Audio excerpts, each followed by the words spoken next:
Salve, meu querido aluno, salve, minha querida aluna, como é que vocês estão? Espero que todos estejam muito bem. Me chamo Francisco Mário, sou seu professor de Direito Constitucional e a gente vai, mais uma vez, no projeto 30 Minutos, esse projeto sensacional em parceria com a Aprovação PGE, tratar de um tema relevante para a sua vida de concurseiro. Eu sempre tento trazer para você também aqui um tema que vai enriquecer você enquanto partícipe da sociedade, né? Até porque esses temas que ajudam você a compreender melhor a vida política do nosso Estado, principalmente esses assuntos que saem na mídia, eles são lembrados muitas vezes pela banca. Então você conhecer o tema é enriquecer enquanto indivíduo que participa da sociedade e se enriquecer também como concurseiro. O tema de hoje é um tema, galera, é um assunto que está em todo canto, em todo lugar está sendo falado. A inelegibilidade do ex-presidente Jair Bolsonaro. A gente sabe que o Tribunal Superior Eleitoral ele tornou inelegível, né, o ex-presidente Jair Bolsonaro. E é sobre isso que a gente vai bater um papo, é sobre isso que a gente vai conversar. Claro que a gente vai tratar aqui de um enfoque, galera, voltado para concurso público. Esse é o nosso principal. Meu objetivo aqui não é trazer para você o que Mário acha, o que deixa de achar, se o TSE decidiu bem ou não, é mostrar para vocês as bases nas quais aquilo foi assentado, aquilo foi decidido, e trazendo para a realidade do direito constitucional. Então, a inelegibilidade de Bolsonaro e como isso pode ser cobrado no seu concurso. Olha só, o tema inelegibilidade é um tema que eu trato inclusive no meu livro, né? Deixa eu mostrar aqui para vocês, fazer uma propaganda rapidinha, né? Um livro, um tema que eu trato no meu livro, Diálogos sobre Direito Constitucional. A gente trata dele. Como eu estava falando, pessoal, é um tema que a gente trata, inclusive, com profundidade. Tá aqui, por exemplo, um quadrinho que eu tenho no livro, que trata de direitos políticos positivos, negativos, trata das hipóteses de privação dos direitos políticos, inelegibilidade. O livro é todo cheio de quadrinho, né? É uma conversa entre aluno e professor, como vocês conseguem ver aí. Então é sobre esse tema que a gente vai tratar aqui. Falo de inelegibilidade absoluta, inelegibilidade relativa. A gente faz as diferenças. Olha aí, o livro é cheio de quadros, resumo, cheio de esqueminhas que ajudam você a lembrar daquilo que é necessário para a sua prova, beleza? Então tá bom de merchandising. Vamos conversar agora sobre o tema que nos interessa, que é as inelegibilidades. Para a gente poder compreender o que é inelegibilidade, o primeiro passo é a gente entender o que é direitos políticos e, pontualmente, capacidade eleitoral. Os direitos políticos, eles permitem que o indivíduo ele participe da formação das decisões políticas do Estado. Ele pode fazer isso de modo direto ou de modo indireto. Ele pode fazer por plebiscito, por um referendo, ele pode fazer por meio do voto, um voto representativo, enfim. O direito político ele permite que o indivíduo ele participe da vida política do Estado. E ter direito político é ter as capacidades eleitorais. E a gente divide a capacidade eleitoral em duas. A gente tem duas espécies de capacidades eleitorais. A capacidade eleitoral ativa e a capacidade eleitoral passiva. O que é que diferencia uma da outra? A capacidade eleitoral ativa é aquilo que a gente conhece como alistabilidade. E a passiva é o que a gente conhece como a elegibilidade. Então, quando você se alista eleitoralmente, com alistamento eleitoral, você passa a ter a capacidade eleitoral ativa. E com isso você já pode começar a usufruir, começar a desfrutar e a exercer determinados direitos políticos. Você pode já ingressar com a ação popular, você pode participar de plebiscito, pode participar de referendo, você pode participar da iniciativa popular legislativa. Então isso lhe dá essa capacidade eleitoral ativa, ela permite você começar a exercer direitos políticos. É como se fosse o seu nascimento enquanto cidadão no sentido técnico-jurídico. Aquele que pode efetivamente participar da vida política de um Estado. Entretanto, quando se tem a ativa, não significa dizer que você já pode desfrutar de todo e qualquer direito político. Porque, por exemplo, um indivíduo com 16 anos de idade alistado eleitoralmente, ele tem capacidade eleitoral ativa. Ele pode, por exemplo, votar. mas ele não pode ser votado. Ele não pode se candidatar a um cargo eletivo. Porque para você se candidatar a um cargo eletivo é necessário que você tenha um outro tipo de capacidade eleitoral. É a chamada capacidade eleitoral passiva ou a elegibilidade. A capacidade passiva permite você a concorrer a cargos eletivos.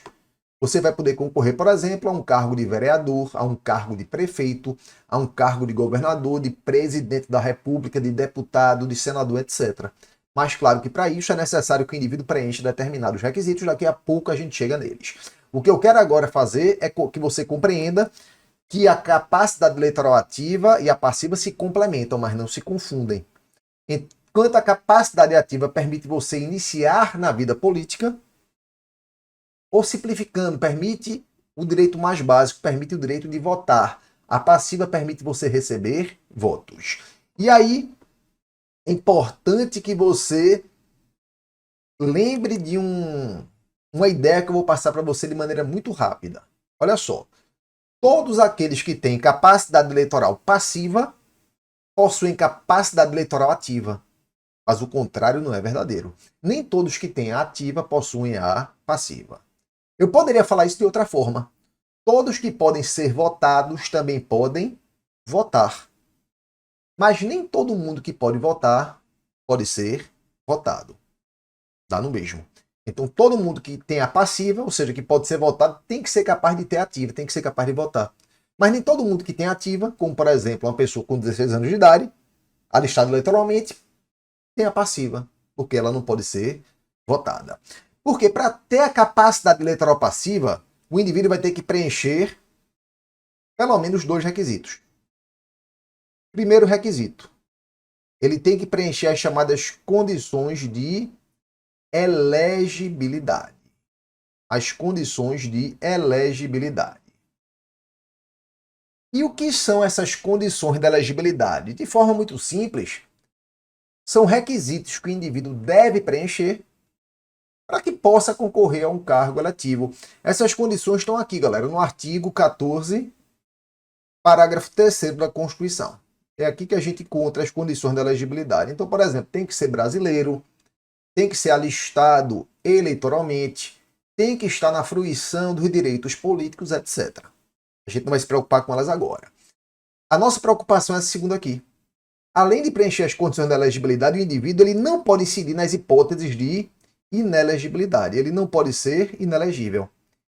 E essas inelegibilidades estão todas no artigo 14, que vai do parágrafo 4º até o parágrafo 9º da Constituição Federal. Então chegamos aqui no núcleo dessa nossa conversa. Conversar sobre as inelegibilidades. Vocês já sabem que elas não se confundem com as condições da elegibilidade.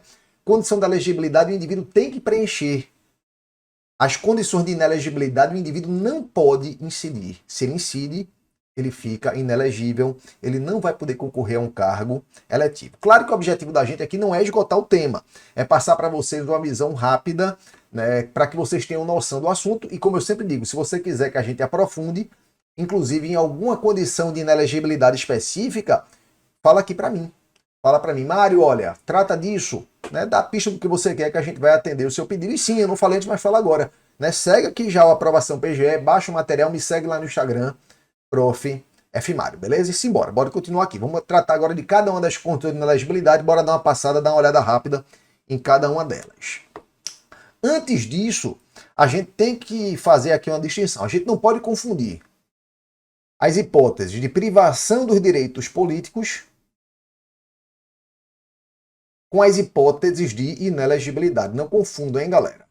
Olha só, quando você fica privado de um direito político, né, o que acontece? Você não pode exercer qualquer direito político. Você não pode nem votar, nem ser votado, nem ingressar com a ação popular, não pode exercer direito político algum. Né? A Constituição permite a privação de direitos políticos, estão lá no artigo 15 da Constituição. Ela permite a privação nas hipóteses de perda de direitos políticos e na hipótese de suspensão de direitos políticos. Ela não permite a cassação, beleza? Então, se vier na prova dizendo que é possível a cassação, esqueça, está errado. É possível privar, tanto na forma de perda quanto na forma de suspensão. E lembra, quando a pessoa fica privada, ela não pode exercer qualquer tipo de direito político. Não pode nem votar, nem ser votado, etc. Como é uma vedação mais forte, as hipóteses de privação dos direitos políticos são todas na Constituição. Né?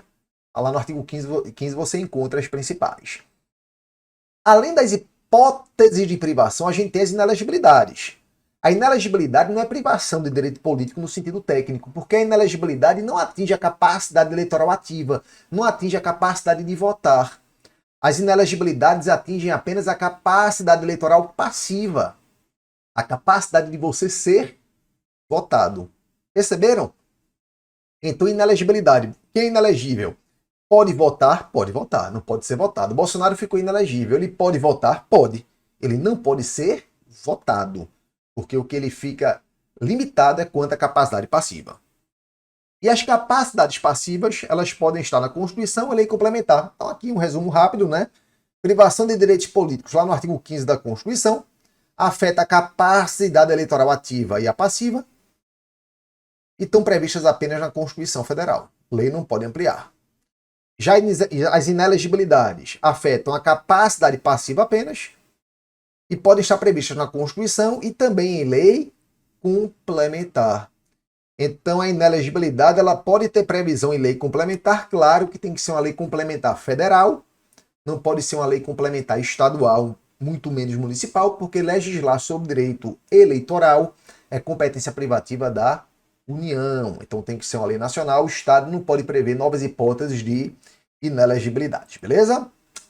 Simbora, vamos tratar agora das inelegibilidades. Né? A gente vai ver as inelegibilidades em duas espécies. A gente tem as inelegibilidades absolutas e as relativas. O que é que diferencia uma da outra?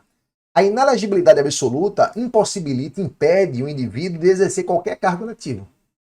Então, absolutamente inelegível não pode concorrer a nenhum cargo eletivo. Já as inelegibilidades relativas permitem que o indivíduo concorra a um cargo político, embora não possa concorrer a qualquer um. Ela impede o indivíduo de concorrer pontualmente a determinados cargos eletivos, beleza? Vamos começar aqui pelas absolutas. Então, absoluta, o indivíduo fica impossibilitado de concorrer a qualquer cargo eletivo. Quais são os inelegíveis absolutamente? Aqueles que são inalistáveis e os analfabetos. Quem é que é inalistável? Quem não pode se alistar eleitoralmente? Não pode se alistar eleitoralmente os estrangeiros. Os estrangeiros, eles são absolutamente inelegíveis, bem como os conscritos durante o serviço militar obrigatório. Então, o indivíduo que é estrangeiro, ele é absolutamente inelegível. Salvo o português equiparado. Né? O português equiparado, né, se ele residir no Brasil e houver reciprocidade em favor de um estrangeiro, de um brasileiro residente em Portugal, ele vai poder exercer no Brasil os mesmos direitos de um brasileiro naturalizado. Então, nesse caso, ele poderia eventualmente concorrer a um cargo eletivo, né, no qual, se não se exige a condição de brasileiro nato, como, por exemplo, presidente da República, ele não poderia, porque tem que ser brasileiro nato. Mas, como regra, estrangeiro é inelegível, absolutamente. E os conscritos durante o serviço militar obrigatório, ou seja, enquanto o indivíduo estiver prestando serviço militar obrigatório, ele não pode concorrer a nenhum cargo eletivo, além dos analfabetos. Lembrar que analfabeto pode até votar, o voto para ele é facultativo, mas ele não pode concorrer a qualquer cargo eletivo. Simbora. Aqui tá um calor danado hoje aqui no meu escritório, pessoal. Não tô gravando, o ar-condicionado quebrou. Então tá um calorzinho chato. Mas simbora, bora conversar sobre isso aqui, que esse tema é importante. Vamos tratar agora das inelegibilidades relativas. Primeira inelegibilidade relativa. Lembrar que, sendo relativa a inelegibilidade, o indivíduo vai poder concorrer a determinados cargos eletivos, embora não possa concorrer a todos. Então, primeira, inelegibilidade relativa por motivos funcionais. Essa aqui, a gente tem duas espécies, no parágrafo 5º e no parágrafo 6º. Então vamos lá, bora dar uma lidinha, eu explico para vocês. Lembrar que o objetivo aqui não é esgotar o tema, é passar uma ideia rápida. Se vocês quiserem que a gente aprofunde alguma dessas inelegibilidades, vocês me falam que a gente aprofunde em vídeo próprio. Então, olha só, presidente da República, os governadores de estado e do Distrito Federal os prefeitos e quem os houver sucedido ou substituído no curso do mandato poderão ser reeleitos para um único período subsequente. E parágrafo 6º.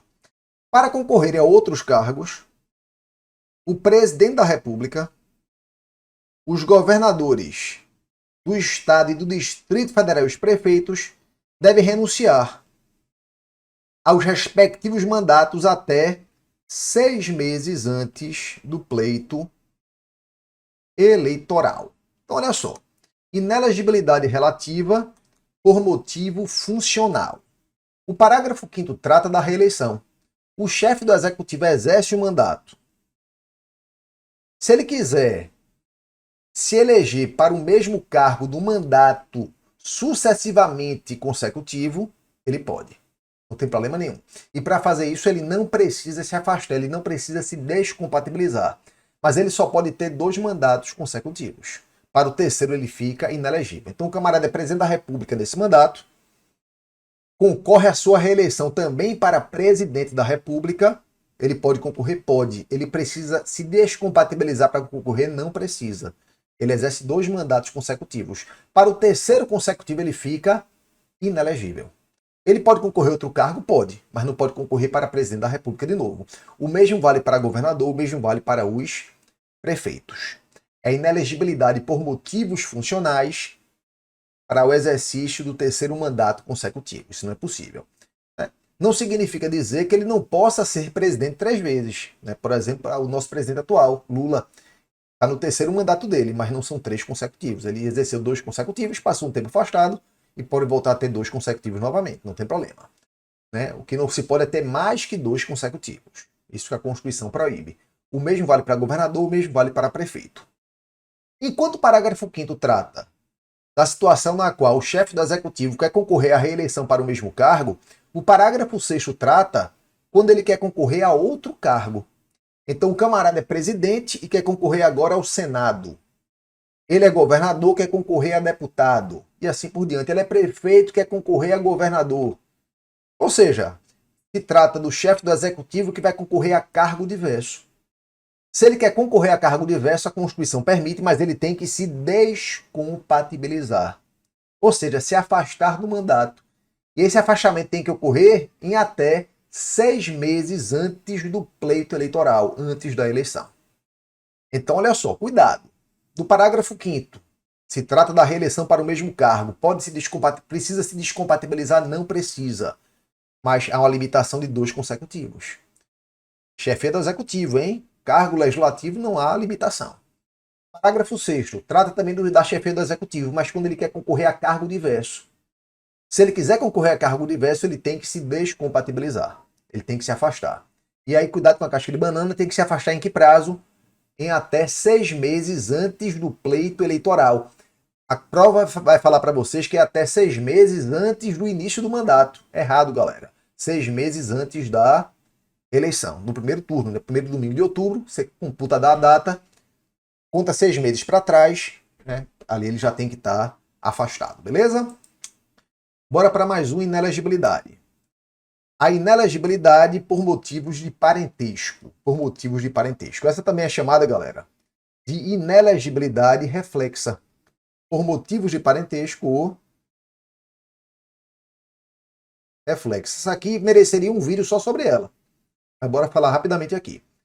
São inelegíveis no território de jurisdição do titular. Quem é que fica inelegível? O cônjuge e os parentes consanguíneos ou afins. Cuidado com isso. Até o 2º grau. Sempre vem em prova terceiro, hein? Até o 2º grau, ou por adoção, do presidente da República, de governador do estado, território do Distrito Federal, de prefeito, ou de quem os haja substituído dentro de 6 meses anteriores ao pleito. Cuidado com isso, salvo exceção. Se já titular de mandato eletivo e candidato à reeleição. O objetivo dessa inelegibilidade aqui, por motivos de parentesco reflexa, é evitar que o chefe do executivo ele transfira votos para o seu parente, para o seu cônjuge ou parente consanguíneo afim até 2º grau. O objetivo é esse. né? E essa inelegibilidade abrange o território de jurisdição do titular. Então, por exemplo, o cônjuge ou parente até segundo grau do presidente da República não pode concorrer a nenhum cargo eletivo. Mas tem exceção. Daqui a pouco a gente vê a exceção, mas essa é a regra. O cônjuge ou parente até segundo grau do governador não pode concorrer a nenhum cargo dentro daquele estado, bem como dentro dos municípios localizados dentro daquele estado. E o cônjuge ou parente até segundo grau do prefeito não pode concorrer a nenhum cargo eletivo dentro daquele município. É sempre do maior para o menor. Um parente do prefeito até segundo grau, ele pode concorrer a um cargo no estado. Ao cargo de governador, de deputado federal, de senador. Ele não pode concorrer a vereador. Ele pode concorrer a cargo de presidente da República, não tem problema nenhum. Então é sempre do maior para o menor. Então, por exemplo, parente até segundo grau do governador, imagine que esse parente ele queira concorrer a deputado federal. Não pode. Pelo estado na qual o governador exerce o mandato, não. Estou em Pernambuco.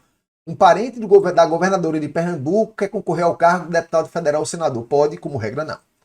Quer concorrer a um cargo no município do Recife, que é localizado no estado de Pernambuco. Vai poder concorrer também? Não, galera. Porque isso tudo é território de jurisdição do titular.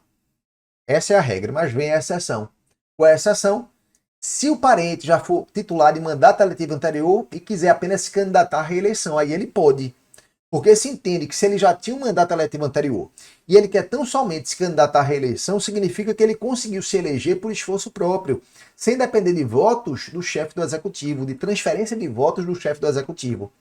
Então, nesse caso, a Constituição ela traz a exceção. E tem outra exceção trazida pelo TSE e pelo STF, é na hipótese na qual o próprio chefe do executivo pode concorrer àquele cargo. Se o próprio chefe do executivo pode concorrer, o seu parente também poderá, né? Mas como eu falei, aqui é uma visão muito rápida, aqui é para dar uma visão geral sobre o tema. Se vocês quiserem que eu aprofunde, a gente faz uma aula só sobre inelegibilidade reflexa. Tem muita coisa para falar, é um tema realmente muito interessante, beleza? Vamos para mais um aqui, galera. A situação do militar. A gente já viu que quando o militar ele é conscrito, ou seja, quando ele está no serviço militar obrigatório, ele é absolutamente inelegível. Mas quando ele está fora do serviço militar obrigatório, ele pode sim, se ele concorrer a cargos eletivos. Então, olha o que diz o parágrafo 8º do artigo 14. O militar alistável é elegível. Qual é o militar alistável? Aquele que não é o conscrito, aquele que não está durante o serviço militar obrigatório. Se ele não tiver, ele é alistável e vai ser elegível também. Atendidas as seguintes condições. Então vem aqui, ó. Se ele contar com menos de 10 anos de serviço, ele deverá afastar-se da atividade. Deverá afastar-se da atividade. E se ele contar com mais de 10 anos de serviço, ele será agregado pela autoridade superior e, se eleito, apenas se for eleito, passará automaticamente no ato da diplomação para a inatividade. Explicar isso para vocês aqui. O militar, as regras de estabilidade do militar são diferentes dos servidores civis. O servidor civil ele é estável com 3 anos de exercício, ele ocupa um cargo efetivo. Com 3 anos ele tem a estabilidade. Se for magistrado mesmo do Ministério Público, ele adquire vitaliciedade com 2 anos. Militar é outra história. A estabilidade do militar se dá com 10 anos, nos termos da legislação específica. Se o militar tem menos de 10 anos de serviço, ou seja, não é estável ainda, a estabilidade para ele se dá com mais tempo, se ele quiser concorrer a um cargo eletivo, ele vai ter que fazer uma escolha na vida dele. Ou ele mantém-se na vida militar, ou ele se afasta da atividade. Ele vai pedir desligamento, acabou-se, não volta mais não. É assim mesmo. Inclusive o Supremo já enfrentou situações nas quais a legislação permitia ao militar com menos de 10 anos tirar uma licença para concorrer à carga letiva e depois retornar. O Supremo declarou a norma inconstitucional, porque a Constituição é clara. Se ele tem menos de 10 anos, ele tem que se afastar da atividade, ele tem que pedir desligamento. Então ele vai ter que fazer uma escolha na vida dele. Mário, mas ele vai fazer uma loucura, ele já é militar, ele tem um cargo efetivo ali, né? Por que ele vai se afastar? Sei lá, a vida da pessoa, ele quer concluir. A vida dele, ele descobriu que a vida dele é se manter na vida política, né? Sair da vida militar. Então ele faz uma escolha na vida dele, se afasta da vida militar e vai para a vida política. Perdeu a eleição, já era. Não consegue mais voltar. E quando eu falo militar, lê-se militar da Marinha, Exército e Aeronáutica, policial militar e corpo de bombeiros militar. Serve para eles aqui, beleza? Mas se o militar tem mais que 10 anos, Ou seja, ele já é estável, a regra é diferente. Ele quer concorrer, o que vai acontecer com ele? Ele vai ficar agregado à autoridade superior. Né? Ele mantém-se na ativa, mas vai ficar afastado da vida rotineira ali, da guarnição, né? Para evitar ele utilizar o quartel para um palco de campanha eleitoral. Né? Mas fica ali agregado, né? Ele continua recebendo sua remuneração, tudo bonitinho. Concorreu à eleição, perdeu, deixa de ser agregado e volta à atividade normalmente. Mas se ele ganhar, o que é que vai acontecer? Quando ele for diplomado, ele passa para a inatividade. Na diplomação. O que é a diplomação? Antes da posse, o indivíduo é diplomado. A diplomação é um atestado da Justiça Eleitoral dizendo que aquele indivíduo tem condições de exercer o mandato. Ele pode ser empossado. Então a diplomação acontece antes da posse. Então, para um militar com mais de 10 anos, funciona assim.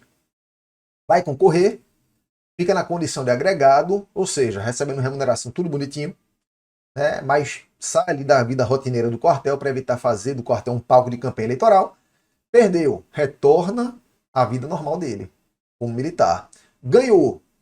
Quando ele for diplomado, ele passa para a inatividade. É assim que funciona, beleza? Tem outros aspectos com relação ao militar aqui, galera, mas que fica para uma conversa oportuna. Mais um aqui, ó. A nona, que é a que interessa para a gente, porque a inelegibilidade do ex-presidente Jair Bolsonaro caiu nessa daqui, que foi a do parágrafo 9º. A inelegibilidade sob reserva legal. Lembra que eu falei para vocês que a inelegibilidade pode estar prevista na Constituição ou em lei? Tá aqui, ó, essa daqui. Essa aqui é prevista em lei. Lei complementar tem que ser prevista em lei complementar, hein, galera? Essa lei complementar tem que ser editada pela União. Estabelecerá outros casos de inelegibilidade e os prazos de sua cessação, a fim de proteger a probidade administrativa, a moralidade para o exercício do mandato, considerando a vida pregressa do candidato e a normalidade e legitimidade das eleições, contra a influência do poder econômico ou abuso no exercício de função, cargo ou emprego na administração direta ou indireta. Então, lei complementar ela pode estabelecer novas hipóteses de inelegibilidade. E a gente tem uma lei complementar que trata disso, a lei complementar número 64, que inclusive sofreu alterações em razão da lei complementar 135, a chamada lei complementar da ficha limpa. Né? Então a gente tem a lei complementar 64, que é a lei complementar das inelegibilidades. E foi nela que o ex-presidente Jair Bolsonaro incidiu. Né?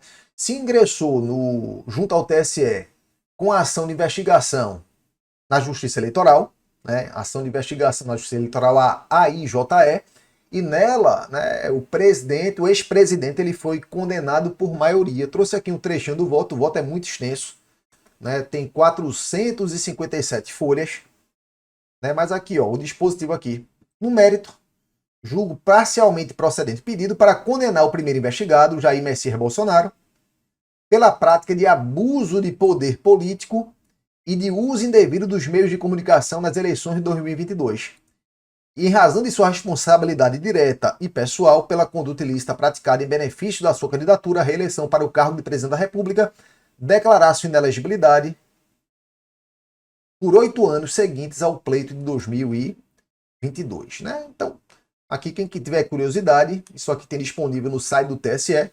Ele foi condenado porque se entendeu aquelas reuniões que ele fez, né, atacando o sistema eleitoral, né, inclusive com representantes de outros estados soberanos, né, se entendeu que ele abusou do poder político, abusou do seu cargo de presidente para tentar obter votos e descredibilizar o sistema eleitoral nacional. Né. Então ele incidiu aqui, ó, galera. Ele incidiu aqui num dispositivo da Lei Complementar número 64, está no artigo 14, inciso 14. Que fala o seguinte: julgada procedente a representação, ainda que após a proclamação dos eleitos, o tribunal declarará a inelegibilidade do representado e de quantos hajam contribuídos para a prática do ato, combinando-lhes a sanção de inelegibilidade para as eleições a se realizarem nos 8 anos subsequentes à eleição em que se verificou. Tanto é que conta, galera, não de agora, né? Conta esses 8 anos a partir das eleições lá de 2022. Por isso que ele fica inelegível até 2030. Além da cassação do registro do diploma do candidato diretamente beneficiado pela interferência do poder econômico, pelo desvio do poder, etc, etc, etc. Então, foi com base nesse dispositivo aqui e na súmula 19 do TSE que fala: o prazo de inelegibilidade decorrente da condenação por abuso do poder econômico ou político, no caso foi o poder político, tem início no dia da eleição, em que esse verificou e finda no dia igual número no 8º ano seguinte, né? Ou seja, 8 anos de inelegibilidade. Então, como eu falei para vocês aqui, o objetivo não é, né, atacar um ex-presidente ou falar mal de XYZ, mas simplesmente trazer para você a notícia e fazer esse link com a matéria que pode ser cobrada na sua prova. Até porque as bancas, elas olham também para isso. Aqueles assuntos que estão mais na moda, por assim dizer, eles são puxados para a sua prova. E inelegibilidade é um tema que sempre foi importante e agora tem maior importância ainda. Espero que tenha ficado claro, né? Aqui foi uma noção geral. Se você se interessou pelo assunto e quiser aprofundar algum tópico específico com relação ao tema, deixa teu comentário aqui. Eu vou ter o maior prazer de fazer uma aula, uma conversa, só aprofundando aquilo que você entende que é necessário para sua preparação. Beleza, galera? Espero que você tenha gostado. Segue aqui o Aprovação PGE para não perder nenhuma dica, para não perder nenhuma atualização. Me segue lá no Instagram, Prof. F. Mário, e vai baixar o material aqui prontinho para você, beleza? Grande beijo, grande abraço e até a próxima.